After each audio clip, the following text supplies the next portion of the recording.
जय बद्री केदारनाथ। दोस्तों बहुत बहुत स्वागत है आप लोगों का मेरे एक और YouTube वीडियो पे। तो दोस्तों बहुत दिनों से काफ़ी लोग मुझे रिक्वेस्ट कर रहे थे लाइव पे कि मैंने बहुत दिनों से अपना NPS पोर्टफोलियो का वीडियो नहीं दिखाया है। तो चलिए आज शुरू करते हैं अपने NPS पोर्टफोलियो के वीडियो से। तो दोस्तों आपकी जानकारी के लिए बता दूं कि मैंने एक्टिव चॉइस स्कीम ऑप्ट करी हुई है NPS पोर्टफोलियो में, और मेरा जो NPS का अकाउंट है वो HDFC पेंशन फंड मैनेजमेंट से है, जो कि मैंने अपनी कंपनी से ही खुलवाया है। और जैसा कि आप स्क्रीन पे देख सकते हैं कि चॉइस स्कीम जो है एक्टिव है।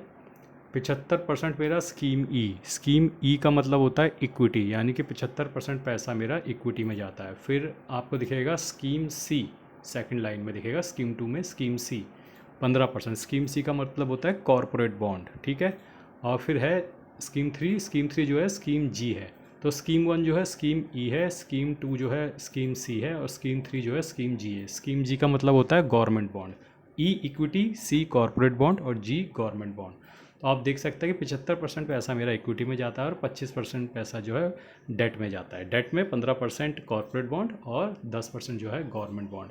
ये मैं खुद से नहीं करता हूँ, ये HDFC पेंशन फंड का जो फंड मैनेजर है वो खुद करता है मेरे बिहाफ पे।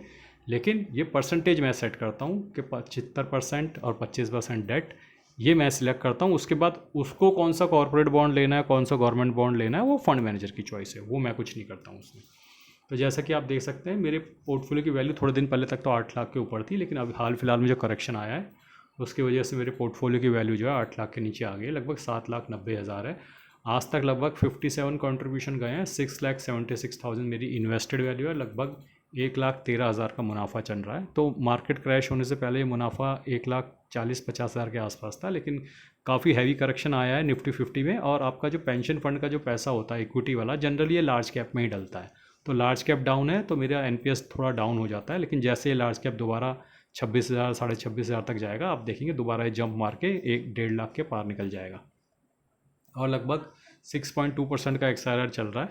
और नीचे आप देख सकते हैं कि किस तरीके से मेरा हर महीने कंट्रीब्यूशन जाता है। तो मैं आपको नीचे एक बार नज़र पड़वा देता हूँ। तो आप देख सकते हैं अलग अलग स्टेटमेंट आती है। देखो स्कीम ई की आ रही है, यानी कि जो इक्विटी में पैसा डलता है। तो वॉलंटरी कंट्रीब्यूशन 37,500 का मैंने किया था in the month of April, ठीक है, अप्रैल के महीने में। क्योंकि 50,000 तक जब आप एक्स्ट्रा कंट्रीब्यूशन करते हो NPS अकाउंट में तो एग्जेम्प्ट होती है, उस पर टैक्स नहीं लगता है। तो ये 50,000 रुपया जो मैं एक्स्ट्रा डालता हूँ उस पर कोई टैक्स नहीं लगता है।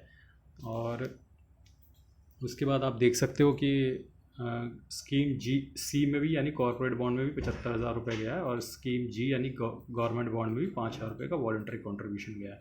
बाकी हर महीने मेरी सैलरी से पैसा यहाँ पे कट के चला जाता है, जैसे कि आपको दिख रहा है।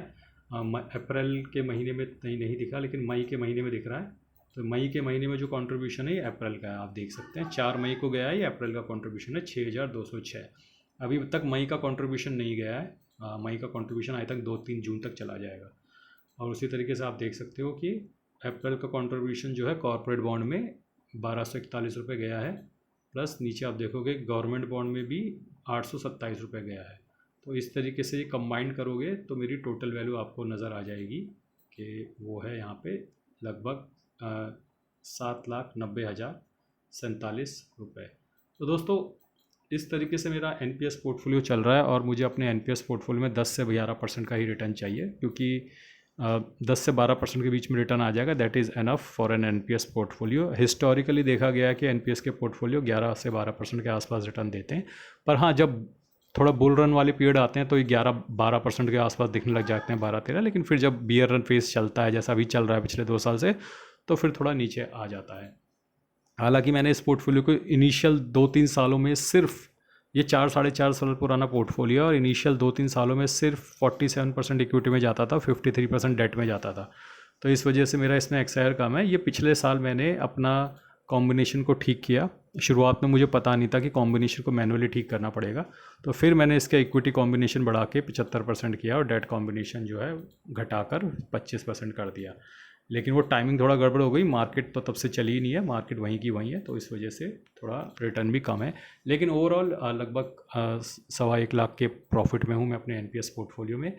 और धीरे धीरे ग्रेजुअली यहाँ पर भी पैसा बन रहा है। तो अभी मेरी जितने साल की जॉब बची है, आई थिंक 18 साल की, उसके अकॉर्डिंग भी ये पोर्टफोलियो भी क्लोज टू 1 करोड़ का टारगेट अचीव करेगा अपने दम पे अकेले, ठीक है दोस्तों, तो ये तो थी जानकारी मेरे एनपीएस पोर्टफोलियो की। तो आप लोगों की इच्छा पूरी हो गई। आप लोग पूछते रहते थे भैया आपका टोटल मार्केट में कितना डला हुआ है, म्यूचुअल फंड वाले मार्केट में कितना पैसा डला हुआ है, चाहे वो बॉन्ड्स में डला हुआ है, इक्विटीज़ में डला हुआ है, गोल्ड सिल्वर, लेकिन टोटल बताओ। तो 46 लाख जो है वहाँ डला हुआ है, लगभग 8 लाख ही है, तो टोटल 54 लाख रुपये मिला। 54 लाख जो है मार्केट में इस वक्त डला हुआ है अलग अलग स्कीम्स में, चाहे वो म्यूचुअल फंड की स्कीम्स हैं, गोल्ड है, डेट है, तो सब है यहाँ पे।